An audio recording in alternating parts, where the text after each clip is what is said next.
Hola, amigos. I am Senor Scary. I am often asked, is Dia de los Muertos the Mexican Halloween? No, senor. This is a common misconception, since icons like skeletons appear in both holidays. Some similarities do exist, but their roots are very different. Both occur in the same time period, but Dia de los Muertos begins on November 1st and ends on November 2nd. Both have been passed down through the traditions and rituals of communities. Both holidays are celebrations of death, although in decidedly different ways. And both involve a strong sense of family, community, and sharing of treats.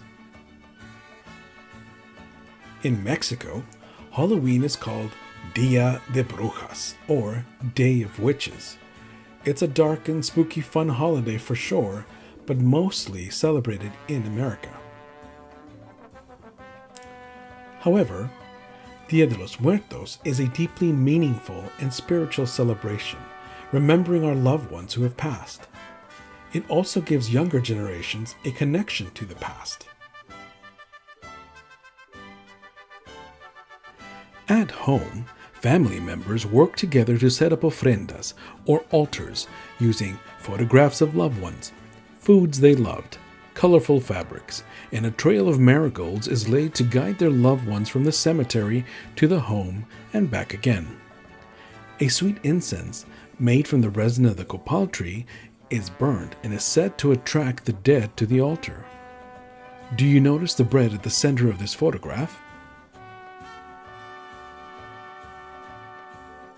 This is called pan de muertos, or bread of the dead.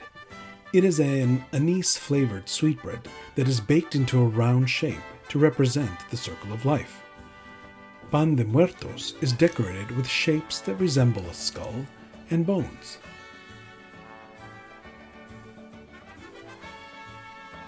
Other treats include dulce de calabaza, a slow-cooked pumpkin candy, champurrado, a masa-thickened hot chocolate, masa being corn, and sugar skulls, which are molded by pressing sugar and egg whites together and then decorated with bright icing.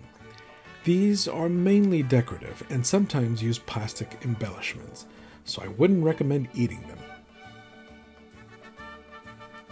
In cemeteries, families gather for all-night vigils to clean and repair the graves. They decorate them with flowers and candles. This is a happy time where families share stories about the departed, share festive foods, and there is often music. In bigger cities like Oaxaca, comparsas, which are like carnivals, are held with processions of costumed merrymakers, singers, and musicians. Other large papier-mâché skeletons join the parade, and costume dancers shoo away any spirits that might have lingered a bit too long. And of course, there is folk art on display and for sale.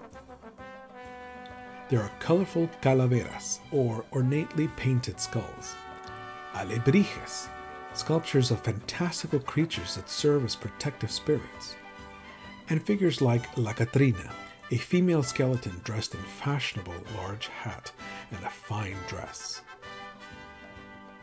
Also on display is papel picado, an intricately cut banner. These are created by hand using mallets and a chisel to cut a pattern through 50 sheets at a time. Made of thin tissue paper, they fall to the elements quickly, again re-emphasizing the brevity of life and the lasting memory of their colorful glory. I hope you have enjoyed this introduction to Dia de los Muertos. To learn more, here are some books I recommend for further reading. These are all titled very similarly, so I recommend searching by author at your favorite bookstore. Hasta luego, amigos!